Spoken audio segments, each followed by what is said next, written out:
Your appraisal just came in super short. Now what do? I want to spend, hopefully I can do it in under 20 minutes, talking about appraisals. And this is going to be happening a lot more in the coming months, so we got to be prepared for it. We have to be prepared for what if. What if the appraisal comes in short? What do we do now?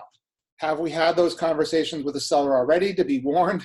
Even if you get in an offer, you still have to get it by the appraisal.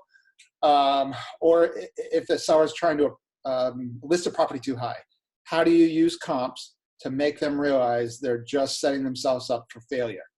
And that's what we're going to talk about. Hopefully in the next 20 minutes, we'll get this done, but I will record this and put it on our YouTube page so you guys have access to it. And here we go. I had two appraisals that my agents asked me to review today. Both of them came in short, and both the sellers are not happy, and now they're wondering what to do. First of all, you're in an uphill battle. Challenging an appraisal is not easy. You're better off making sure that when the appraisal's scheduled, that someone shows up, listing agent or buyer agent, and makes them understand what the situation is. It's okay to ask them if they want to know what comps you used. You could just literally ask the appraiser, hey, do you want me to show you what the comps I used, just in case you need them? Because it may help a little bit. Also, you just want to make sure they understand everything about the property. How many offers you had, if you had multiple offers, how long it was on the market, and what upgrades the seller did do to it, so they don't miss anything. The last thing you want to do is have an appraisal issue where the appraiser just missed something. Sometimes they make mistakes too. They're human. We're all human. But the first thing you need to do if you have an appraisal come in short, ask for a copy of the appraisal. Don't go flipping out yet. Don't go just asking the seller to reduce the money. Ask for a copy of the appraisal because it's the first thing you want to look at. And we're going to go over how to read an appraisal and how to understand what to look for in an appraisal to find out if there was mistakes made or improper comps used. Being in the business 15 years, I've seen a ton of appraisals. I've also done a ton of broker price opinions, which most of them use an appraisal style valuation model. So I know what to look for in the line items and how to read through it and try to come to some kind of decisions on what to do from there. If it's disputable, if it's not disputable, and how to proceed. Not every lender is going to allow disputes and or ordering new appraisals, so you're going to have to find out what would be the process if you feel it is wrong.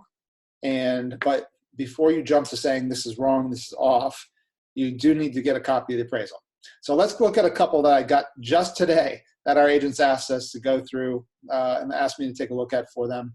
And that's what I'm here for our Lux agents, to just kind of help them get through sticky situations like this. And having been through 450 plus sales myself and thousands as a broker, I have been around the block a couple times. I won't say that I know everything, but I know a fair share. And hopefully this helps more of you than just the two agents that had issues today.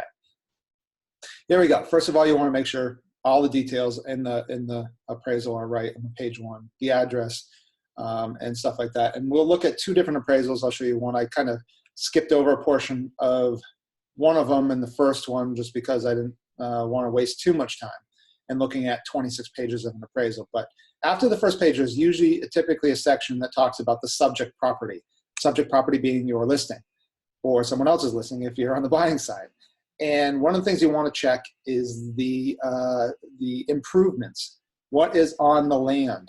Certainly you want to check the land size as well, but you want to find out what is the details that they've entered in for the property, the living area, the condition, square footage. You'll see a lot of things like C3, C4, C5s. That has to do with condition. And you want to see how they compared one property to the other. That's where it'll really come into play for you. You don't necessarily have to know what every rating is on here, just how they're comparing two properties, and we'll talk about that in a minute. But you should go through the subject property details, make sure it's correct, make sure they have the right information for the property. That's why it's also good to accompany the appraiser at the listing. Just make sure that they have a copy of the listing and that they don't have any questions. Then we want to start diving right into the comps. Here's where you're usually going to find the most mistakes. And looking at the comps and finding out what did they use for comps. pull them up in MLS, find out, when they did sell. This one I first started looking at, I'm kind of looking at the comps, and they didn't enter in the sale dates in here. So the first thing I did was look up the MLS numbers, and I found that a couple of the comps were really old, and that was a concern to me. And we'll talk about that later, where they put that in the notes. But when were those comps that they used sold? If they went back too far, the market could have changed. I mean, one of the appraisals I looked at today, two of the comps used were from last spring, and the market in Grafton has increased 8% since last spring. So they didn't put any adjustments for the market appreciation or anything, and that was definitely a concern of mine when there was other comps available in town, especially in a town like Grafton, where most of the times buyers are looking throughout Grafton for a home for sale, not just a specific area. This appraiser used the comment that the comps that were used because they were closer to the property, even though they were last spring. Yet this fall, there was numerous comps that had sold that were better, higher sale price, and in my opinion, better comps. So that's the first thing you want to look at is, what did they use for the comps? Pull them up, go back to MLS, pull up the full listing sheets, and start to see if those are comparable properties, and was there better comps available, in your opinion, based on something that was in the last 4 months, 6 months max. But in this particular appraisal, there was one that was 9 months old, which is a little bit too much. So you want to look at how far away were those comps. You want to start looking down through the details, and you'll see you have the subject property information on the left-hand side here, and then you have comp 1, comp 2, comp 3. And they'll go through and they put in the details for the site, the lot size, the view, if there was a view, design, quality of construction. Quality of construction starts to make a difference if it's a newer home. You'll see this home was 18 years old versus this one was 31 years old. And when you have a plus on a comp, that means they're adding to that comp. When you have a minus on a comp, that means they're deducting from that comp to get an adjusted value, which is on the bottom here. These are your adjusted values. So you want to start to look at, what were they adding and subtracting from those comps? You can see they did one for age, meaning this one was younger, although they were saying that the comp had a better quality construction. I don't know if that's because it was 2x6. Maybe it was in that case. I don't know. But you might want to look into that a little further if it's affecting it negatively. Obviously, 10,000 plus is adding to it. So maybe you don't want to highlight that one. But you do want to look at the other conditions. So they're saying that basically the condition of the subject property was better than this comp. Look at the picture, see if it actually was. Functional utility, this is one I really had an issue with. It was, all the other comps had average functional utility. If you don't know what functional utility means, it's basically, what it boils down to is it designed in a functional way equal to the comps. The only typical time that I would ever adjust a functional utility, if it was like an 1850 house and it had, you've seen those 6-inch deep closets and the tiny kitchens and just very hard to use functionally, that is when I'd start to think about functional utility deductions. I think it's an odd use on a house that was 18 years old versus 31 years old. That one didn't make sense to me, so I was definitely going to mark that as something I'm questioning on the appraisal when I replied to the agent. So that's one of the couple things that I was kind of starting to look at that I was kind of concerned with. This comp had actually sold quite a while ago, so I didn't think that was a great comp either. It was also, in this case, in a different section of town in a different school district. So that's one thing to note too to the appraisers when you're talking to them, is if you're in a town and there's different school areas, sometimes that has an impact. In this particular case, I do truly believe it does, because the middle school and high school are a different high school depending on where you were in town, and also proximity to highways. The subject property was much closer to the highways and the Pike exit in Sturbridge than the other comps, like by a good 15 minutes. And to me, that's a definite factor that either A, wasn't the best comp to use, or B, needs to be adjusted for location, in my opinion. So there was a couple things there that were really askew, in my opinion, that could have been disputed in an appraisal dispute. North Brookfield, again, and West Brookfield, probably not the best comps, being that they were much further away. The other thing is I'm kind of questioning whether or not there should have been an adjustment on the acreage for $12,000. Seems like a lot when most people, unless it's really open land, in this case it wasn't when I looked at the listing, it was just woods. I don't really think that that has much of an impact on value unless it's really usable and creates a lot more privacy, which in this case it didn't seem to. So that would be a question mark for me as well in that scenario. And that's about it. So things to watch out for. What does some of this stuff mean? 2DW is 2 driveway. That means parking spots instead of a garage. You can see this one has 2-car garage, which is 2G, 2 garage, detached. D means detached, and 2DW means 2 driveway parking spots as well. They adjusted that by $6,000 for that detached garage.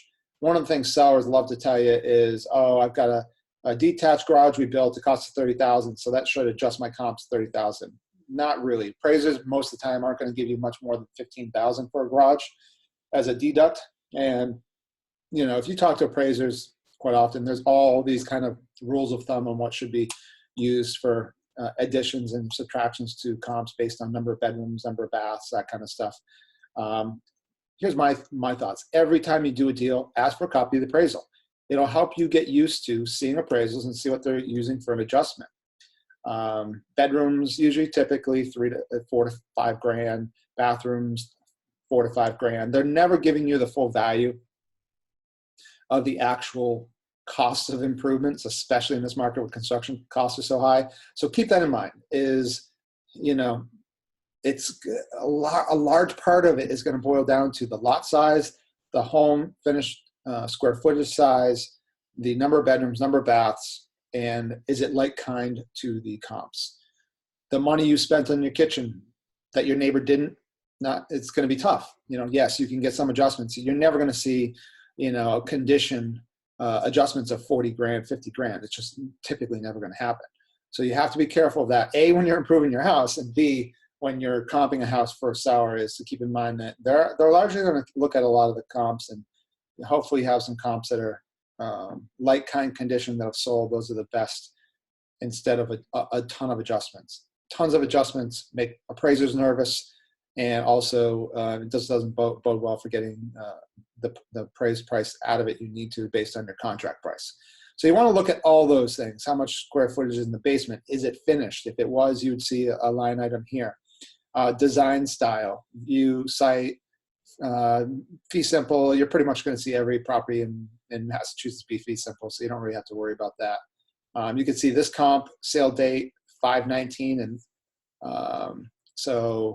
this one was 12/19. This one, 05/19. That's way too far back. That one should be eliminated, in my opinion. And so you want to look at all those things. And if there was closing cost credits, those things will be on here. It's one of the things we really have to keep in mind. If we have an offer that looks a little better with a closing cost credit and versus one that's not, you may want to consider the one that's not still, because appraisers are getting more nervous about giving value based on closing cost credits. They know it's not anything that has a value to the property. So you have to be careful with that. It's, you know, the more the appraisers can not put their neck on the line, they're going to right now.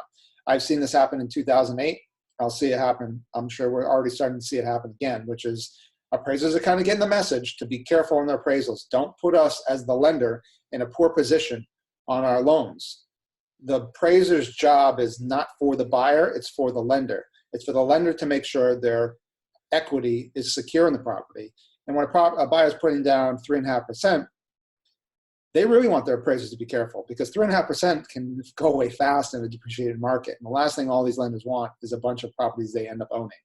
So not only are they scrutinizing on the underwriting, not only are you hearing credit changes going on with FHA, but you're also seeing appraisers getting tighter with things. And I've seen it all before, so it's not a surprise. We just have to know how to deal with it as real estate agents. So moving on, I want to look at the Next page, and really look through every little detail in this. This one came out at 290, but again, feel like we had some off comps. This was definitely not the best comp. There's some better comps that we found available when we started looking at this one. You want to look at all these details in here, make sure there's nothing that's different. Is it a private well, private septic? Were all the comps used the same, like kind, or was there an adjustment missed? Because you want to look at every little detail and make sure they didn't miss any details on their appraisal. Scrolling down a little bit more, just make sure, look at where the appraiser's from. Sometimes we get, because of the centralized appraisal order system now, you're getting appraisers from out of the area. That's why whoever's getting the call, listing agent or buyer's agent, got to make sure you check, hey, I got a call from the appraiser setting up, oh, where are you from? Find out where they're from. You know, if they need to be educated in the area, do it in a nice way and make sure they understand why this comp might be different than some of the other ones in town. Just because they got an offer doesn't mean they're going to appraise it. So you want to be careful with that and make sure you find out where the appraiser's from and what is their experience. You want to look at the comp map page and see where the comps are. As you can see, this one, you know, it's in Brookfield. The subject property is right here in this little dot. This is the exit for 84. This is commutable for somebody that's working east. This gets questionable. These two up here get questionable. There's no doubt this has a better market potential than properties that are another 15, 20 minutes outside of the highway. Everybody that commutes on the highway to Boston or anywhere east, they don't want more to take more than 10 to 15 minutes to get on the highway, or they're going to probably look at a different area. So these probably don't have as much potential and probably weren't the best comps used. They probably should have been looking for some comps in this area on their map. And you can do the same thing. You can go on to MLS Tools map search and find your town. Say we're going over here to Brookfield or Spencer. Draw a little circle, put down your point, and then just drag out to as far as you want to go. And then over here, put in your criteria, your price range, your living area, etc. Say we were looking for comps in the 280 range to 330 range. You can do this very quickly, and you can see what comps are there that you could potentially use that would be better comps, that you might make a suggestion to the appraiser on what comps to use. So it's one thing to keep in mind. Looking at the second appraisal, again, look at the same details. Look at the property, the subject property. What do they use for details? You can see they're noting a contribution towards closing costs. So I also, in one case, we had an agent that was asking for additional compensation as part of the contract. And that's another thing to be careful of, because appraisers can also look at that as a sour concession. So instead of there being, let's say, $5,000 and the agent wants another $3,000 paid, that's $8,000 that this appraiser is going to have to make up somewhere. And they're not going to be too eager to make it up in this market. They know that that's not money that the seller expects. So it's pretty much being financed into the deal. So we have to be careful with that. Deal with that during the negotiations, is try to keep it off the contract. If, you know, even if you had to, in a pinch, adjust your listing agreement based on that buyer requesting more information and saying, doing the listing agreement for that extra 1% for that agent, it's probably smarter to do it that way than to do it on a contract. Because if it's on a contract, the appraiser is going to see it. Or best yet, the buyer should really just be paying that agent out of pocket and put it on their side of the HUD. So let's keep moving. Again, check all these details. Make sure that everything looks right in the appraisal. Then again, start looking at, once again, all the subject information versus the comps, 1, 2, and 3. And usually there's a 4 and a 5 too. In this one, they had a 4 and a 5. And as I started looking down in this one, one of my comps, let's see, comp number 4 had location, a $20,000 adjustment for waterfront residents. Guess what? That property was not waterfront. So that adjustment never should have been made on that comp. It was water views, and it was only partial water views. but the clever description mentioned something about abutting some lake. But when you looked it up on a map, it was one street over off the water, and it was certainly not a much better location, and definitely not one that warranted a $20,000 deduction from that comp. So watch those things. There was another comment I had here. They had a finish below grade. I'm not sure it was really worth $10,000. That one was somewhat questionable. There was something else. I think that was the biggest one there, but the other part of these comps were also, yes, they were closer, but the sale dates, if I can see the sale date, this was 8/19. There was definitely better comps. This one was actually active. I don't know why they used an active listing. And the fact is that active listing wanted an agreement in 2 days, which could have meant in this market that it had multiple offers and it's going to sell at a higher price. I certainly wouldn't have used that comp, but the appraiser did for some reason. So I would have challenged to remove comp number 5, put in a better comp. And also, if we look at this one a little bit further, you'll see this one sold 10/19, this one sold 8/19. Again, there was better comps in November and December than this one, so I wasn't very impressed with that. The other part of it was there was a shed in this comp number 3. It was literally a rickety old shed. I don't think that should have gotten a $10,000 deduct, probably more like 5. It looked like it was ready to be torn down. So you really want to look at every single comp and see what you can find that really didn't make sense to you from your perspective, or just lean on your broker, or if you're a Lux Group agent, just send it to me. I'll take a look at it and give you my opinions on it. So as you're moving forward, I just want to see where we're at here for time. I think we'll try to wrap up this in a few minutes, but as you keep reading, you'll sometimes read notes in the addendum section. I'm just reading through the notes on this one. All comps were beyond a mile, but still located in northwest section of town of Grafton. I don't think the north versus the south make a difference, especially in the 320 range in Grafton. If you're looking up to 350, you're buying anywhere in town that's what's available, as there's typically nothing available ever in town that's less than 350. If there are, they're gone fast. So comp number 3 was adjusted because it's our concession. That makes sense. Comp number 1, 2, and 4 were beyond 6-month sale and utilized based on lack of recent sales in the subject neighborhood.